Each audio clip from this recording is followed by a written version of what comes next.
Places. Is this correct? Yes, correct. And Josep, no. Well, here we go. There you are. And Josep, you're here. Thank you.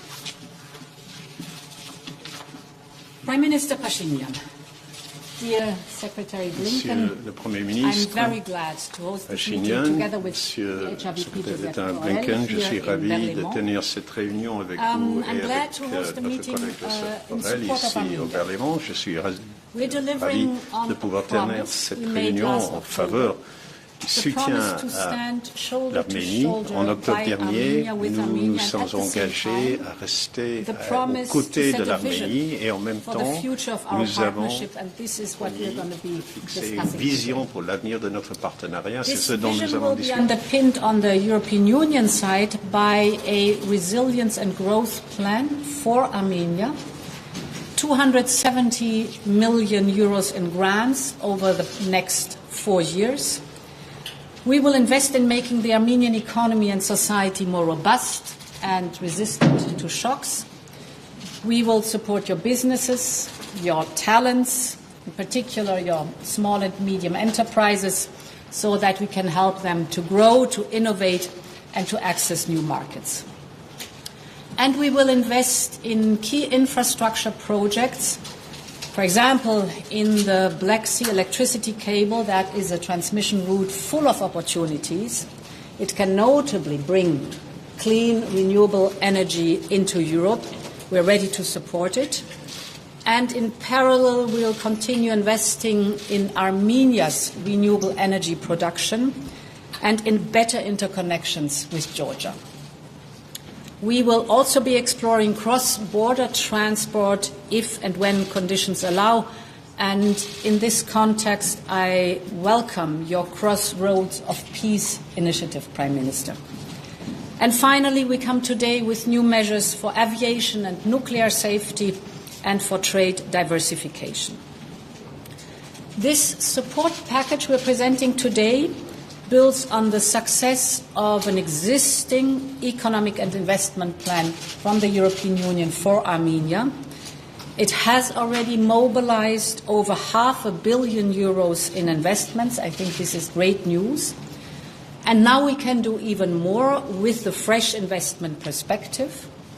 And that is why we have recently launched an investment coordination platform so that we can jointly identify new projects, accelerate the pace, and maximize the potential of our investments on the ground. Of course, the European Union will continue to support reforms in Armenia through advice, technical support, and funding. And in this context, Prime Minister, I want to congratulate you for your efforts to carry out democratic reforms, and this despite the challenges faced. I also welcome the measures that Armenia has taken against the circumvention of our sanctions against Russia, in particular to make sure that lethal equipment and technologies do not end up in the hands of Russian military. This shows that the European Union and Armenia are increasingly aligned in values and interests. Now, we're going to look today at the broader partnership, and let's take it forward with a new and ambitious partnership agenda between the European Union and Armenia. This is what we will be discussing in more detail in a moment. To conclude, we're not forgetting, Prime Minister, about the plight of the displaced Karabakh Armenians. The humanitarian situation of refugees in Armenia remains a priority. We have provided over €30 million in support of the refugees since last September, and we're ready to do more to support the long-term integration of refugees. I want to say how happy I am to receive both of you here in the Parlement, because Europe and Armenia share a long and common history. The time has come to write now a new chapter, and I'm very glad, Secretary Blinken, to count on the United States as a committed and like-minded partner in these efforts. We will continue to work all together for the future of Armenia in a stable and prosperous South Caucasus region. Thank you very much, dear President von der Leyen, dear Secretary Blinken, High Representative Borrell, dear friends. Thank you for convening this high-level meeting to reaffirm our collective commitment to sovereign, resilient and prosperous Armenia. This event underscores Armenia's commitment to our shared values and pursuit of more accountable and citizen-centered public institutions that deliver to its people. Today's high-level dialogue signifies Armenia's expanded partnership with the United States and the European Union. Despite facing multiple crises, Armenia has made significant progress toward ensuring democracy. Expanding on the achieved progress, we will discuss Armenia's efforts to strengthen the resilience of its democratic institutions. We firmly believe that the respect for human rights and fundamental freedoms underpin our cooperation. The Republic of Armenia reaffirms its commitment to advancing justice and public sector reforms to build a stronger, more secure and advanced country. Building on our fruitful political cooperation, it is high time we foster our economic collaboration, promote trade and look into expanding our partnership in mobility. We are determined to enhance the competitiveness of the Armenian private sector to expand to new markets.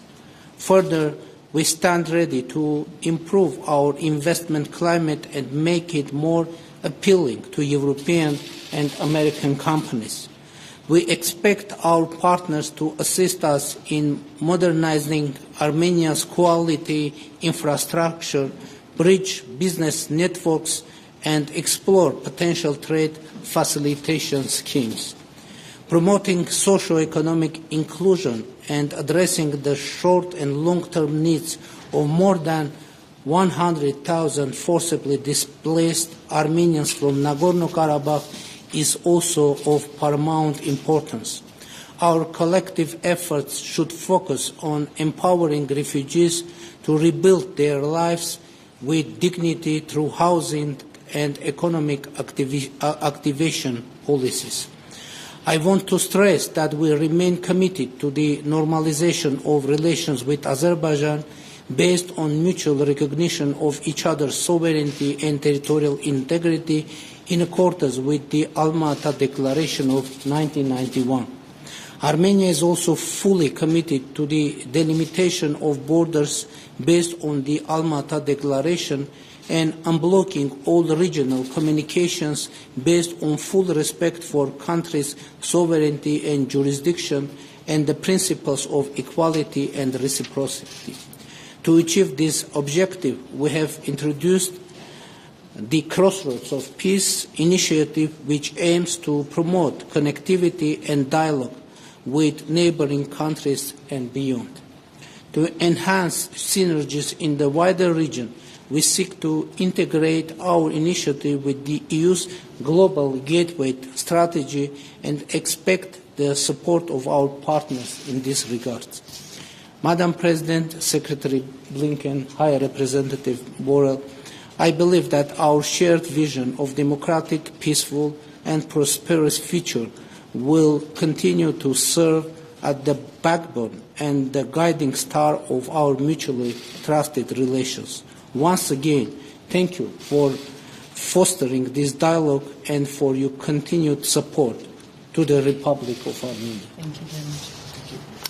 Well, Madam President, thank you. It's wonderful, as always, to be with you, and thank you for bringing us together. Prime Minister, so good to see you, and my friend Joseph as well. Very good to have you here. Prime Minister, I want to start by thanking you for your leadership and also your partnership. It means a lot, and I think it sets a very strong foundation for what we can do together going into the future. We are here to reaffirm transatlantic support for a democratic, prosperous future for the Armenian people and a more integrated and a more peaceful South Caucasus region. We share the Armenian people's vision for the future. We want Armenia to take its place as a strong, independent nation at peace with its neighbors, connected to the region and the world. The United States and the European Union both want to be partners in this effort, and I think today is evidence of that. We have to harness this moment of choice for the Armenian people and for its leaders.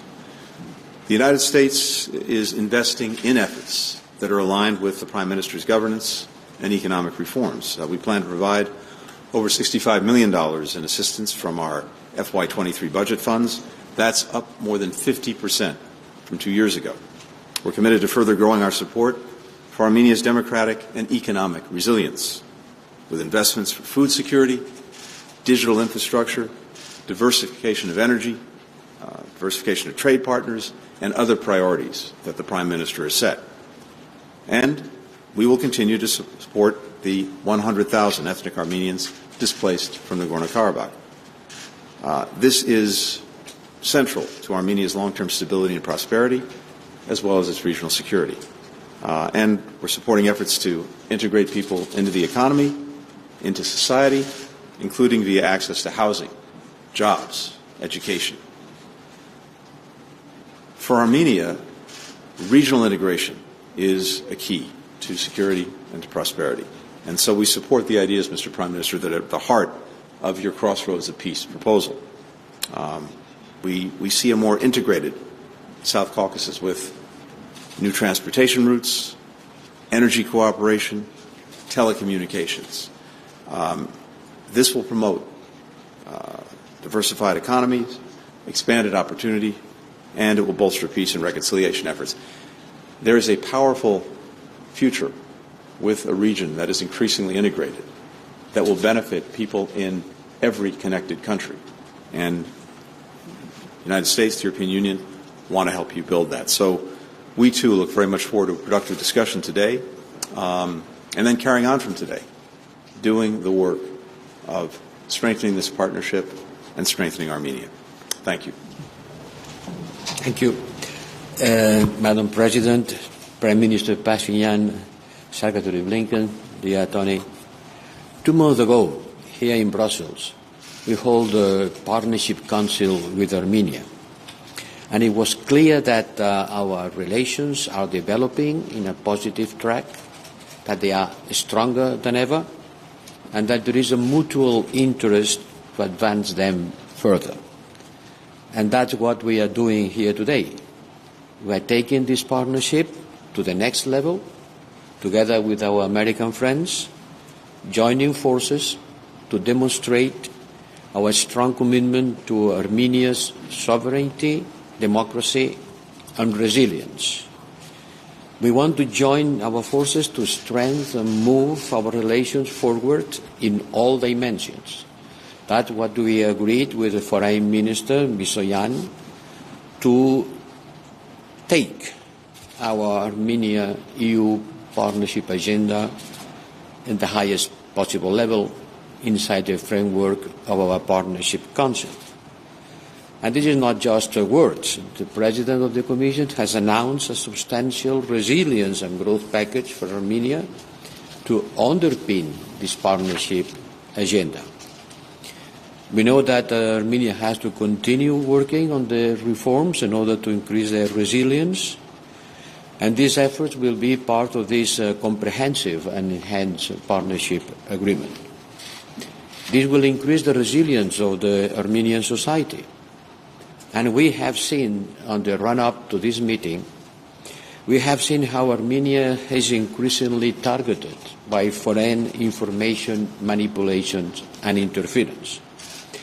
And part of our commitment is to support you to tackle this information and to make people understand which is the right way of doing things, improving media literacy. Because we believe that a stronger, a more stable Armenia means a stronger, a more stable South Caucasus. Our work will be on the benefit of all countries in the region. Thank you. Thank you very much. May I invite you now to go to the meeting room? Thank you. Thank you.